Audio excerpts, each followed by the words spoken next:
Imagine being only 14 years old, sitting in a courtroom, accused of a crime you did not commit. Imagine the entire justice system working against you simply because of the color of your skin. This is not fiction, this is the tragic story of George Stinney Jr., the youngest person executed in modern American history. A boy whose life was stolen by a system filled with bias, fear, and injustice. Before we dive into this heartbreaking story, make sure to hit the subscribe button, like this video, and share it with friends who believe justice should never fail. This story is one that will haunt you, but also reminds us why justice must be fair and true. It was 1944 in Alkaloo, South Carolina. America was at war overseas, but back home, another kind of war was being waged. A war not fought with weapons, but with fear, prejudice, and injustice.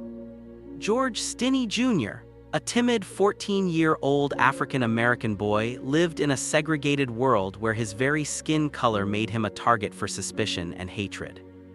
George was small for his age, weighing barely over 80 pounds, and yet he would soon become the center of one of the most shocking miscarriages of justice in U.S. history. On March 23, 1944, two young white girls went missing: 11-year-old Betty June Binnicker and 7-year-old Mary Emma Thames. Their bodies were later found near George's home. Panic and fear swept through the small town. The local police, under immense pressure, needed someone to blame, and unfortunately that someone was George. George was arrested immediately. A 14-year-old boy, terrified, confused, and completely innocent, was taken from his home. He had no lawyer, no family protection, and no chance to defend himself against the serious allegations. What followed was not a trial, it was a farce. The entire legal process was completed in less than 3 hours. George faced a jury of 12 white men, and astonishingly, the jury took only 10 minutes to convict him of the murders of the two young girls. No physical evidence, no proper investigation, no competent defense, just a rush to judgment fueled by racial prejudice.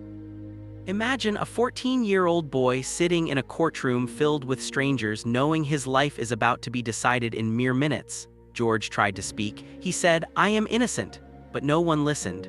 No one believed him. The color of his skin spoke louder than the truth. On June 16, 1944, George Stinney Jr. became the youngest person executed in modern American history. He was strapped into an electric chair at the South Carolina State Penitentiary. In his tiny hands, he clutched a Bible. His final words were simple and heartbreaking: "I am innocent." The executioner pulled the switch, and 5,380 volts of electricity coursed through George's small body. He was so slight that his head barely fit in the electric chair's helmet. Witnesses described the scene as horrifying, unimaginable, a life extinguished for a crime he did not commit. For decades, George's story remained buried, forgotten by the world. But in the 21st century, new scrutiny brought the shocking truth to light. The murder weapon, a heavy wooden railroad spike weighing over 40 pounds, was far too heavy for a 14-year-old boy to wield with enough force to kill. Physical evidence and logic both proved that George could not have committed the crime. After 70 long years, in 2014, the South Carolina Supreme Court exonerated George Stinney Jr., officially declaring him innocent. But justice came too late. His life, his childhood, his dreams, all were stolen by a system that failed him. George Stinney Jr.'s story is more than just a historical tragedy. It is a reminder of the dangers of racial bias, prejudice, and blind justice.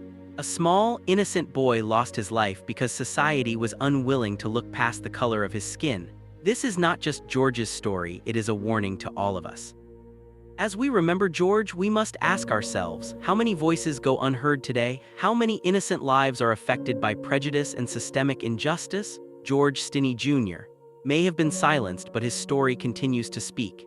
It reminds us that justice delayed is justice denied, and that the fight for fairness is never over. If George's story moved you, make sure to subscribe to our channel for more real-life historical stories that will inspire, shock, and make you think. Like this video, share it with friends, and comment below what you feel about justice and fairness today. Remember, stories like George must never be forgotten.